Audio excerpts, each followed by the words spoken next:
Avui a la linterna COPE Catalunya i Andorra ens volem fer ressò del que passa amb els endolls de casa nostra. Com poder evitar sobrecàrregues en els endolls, què hem de fer i què hem d'evitar? Avui és un plaer, com sempre, parlar amb el Raül Rodríguez, que és el director general del Gremi d'Instal·ladors de Catalunya, FEGICAC. Raül, què tal? Bona tarda.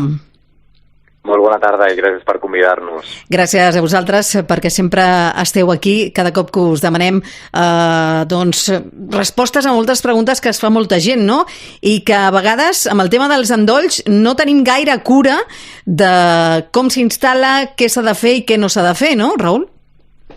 Totalment. Bueno, de fet, malauradament hi ha una gran quantitat d'incendis que es produeix a nivell de tota Espanya com a conseqüència de l'origen elèctric. De fet, es van produir el 2022 xifra rècord des de que tenim registres. Es van produir 51.000 incendis en edificis i habitatges, el 30% del qual eren d'origen elèctric. O sigui, estem parlant de 176 morts que es van produir en habitatges i com deies, les pitjors que tenim com a exercici des del 2010.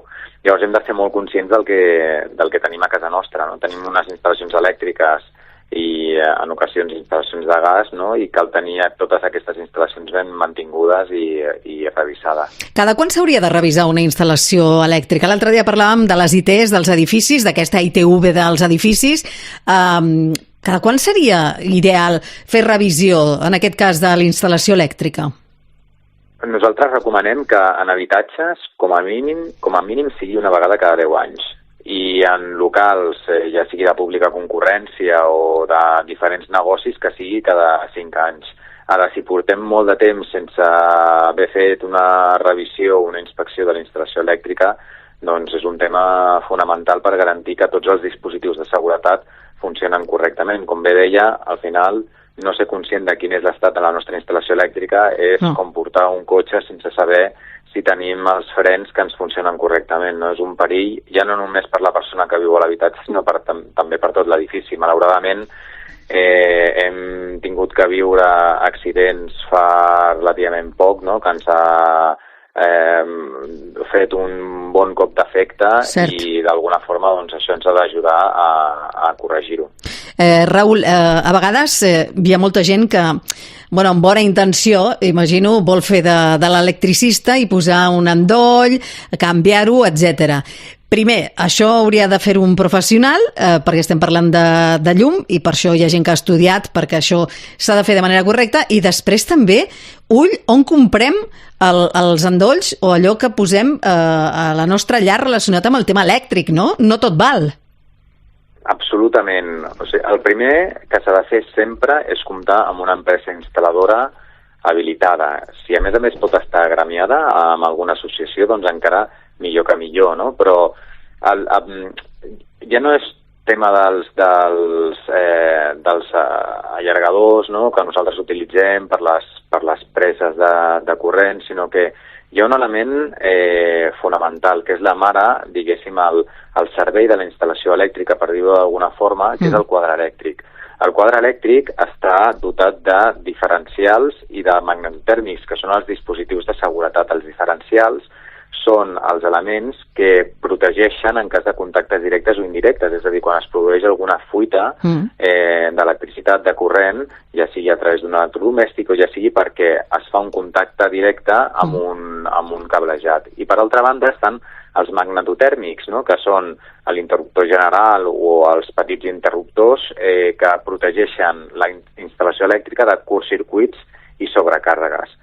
Llavors, en el cas de tenir un allargador, està clar, com bé deies, que ha de tenir la seva certificació de la Unió Europea i s'ha de recórrer sempre a marques de confiança. Hem d'evitar agafar els allargadors que siguin més baratos. Però si nosaltres tenim un quadre elèctric amb els elements de protecció, que en moltes ocasions hi ha instal·lacions antigues que no tenen aquest element diferencial que deia de protector de contactes directes i indirectes i per tant és una instal·lació d'aquestes característiques és molt perillosa.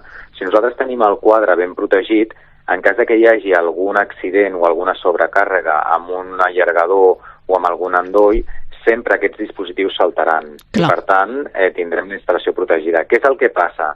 o què és el que succeeix? Que si tu en un moment donat aquest diferencial no et funciona correctament i tens un problema amb un allargador o tens un problema amb un electrodomèstic i no salta el diferencial, doncs aquesta guspira que es pot produir pot provocar un incendi, no? I aquí és on realment es produeixen els drames que hem vist darrerament en les notícies. Per tant, el més important de tota la instal·lació sempre és el quadre elèctric. I una vegada tens ben garantit el quadre elèctric, òbviament no fer xapusses sobre la instal·lació elèctrica. El que no pots fer és fer canvis de secció de cablejat durant diguéssim, sense introduir un element de protecció, sí. O si tu veus que hi ha doncs, canvis de color amb els endolls, amb els interruptors, o que hi ha algun element doncs, que fa un soroll que és estrany, o que hi ha llums que parpadegen constantment, doncs tot això, o que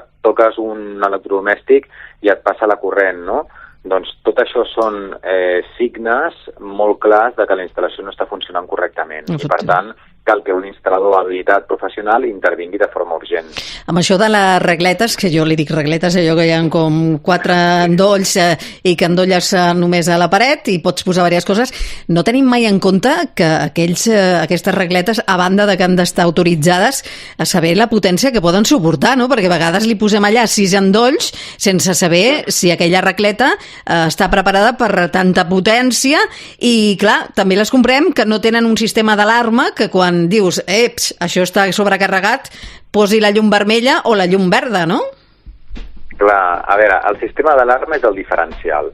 És a dir, si una regleta, com bé deies, un allargador, el que té és una sobrecàrrega i, per tant, es produeix en allà doncs, un problema intern, no? Hi ha una fuita de corrent, doncs el que ha de saltar directament, el que ha de tallar doncs, aquest subministrament és el diferencial. Ara bé, si aquest diferencial no funciona correctament i nosaltres el que fem, perquè ens fem una idea, un endoll normal està preparat per 16 amperes, que són uns 3.700 watts aproximadament. Si nosaltres el que fem és sobrecarregar aquesta regleta, o sigui, si nosaltres el que fem és endollar en aquest endoll, no? Una regleta que suporti una potència inferior a la que tu tens a l'endoll i sobrecarregues aquesta regleta, el més probable és que tinguis un problema amb la regleta. Per tant, el consell fonamental, primer, que aquestes regletes siguin certificades, no a qualsevol lloc i comprar l'element que estigui tirat de preu. Correcte. Això hem d'intentar no fer-ho, i després no endollar en aquesta regleta doncs, dispositius que tinguin una potència elevada. Normalment això està preparat doncs, per dispositius doncs, de baixa potència, ja sigui electrònica, etc. I també un altre consell molt important és que aquestes regletes no estiguin amagades, perquè normalment el que fem és o bé ficar-ho al darrere del sofà, o bé al darrere de les cortines, o al darrere d'un moble, llavors no estem controlant què és el que està passant amb aquell dispositiu. Efectivament. Doncs bons consells i sobretot important sempre comprar, com deies tu, bon material amb un certificat i després, en cas de que no sàpigues, escolta'm, no facis invents i truca a una persona que en sap, que per això han estudiat, un instal·lador, i que et posi les coses ben posades, perquè si no, malauradament, parlem de morts, parlem d'incendis i en fi, podem estalviar-nos moltes coses, molts sustos, només fent les coses ben fetes. Raül Rodríguez, director general del Gremi d'Instal·ladors de Catalunya, FEGICAT, com sempre, moltes gràcies pels consells i molt bona tarda. Moltíssimes gràcies a vosaltres, Montse. Bona tarda.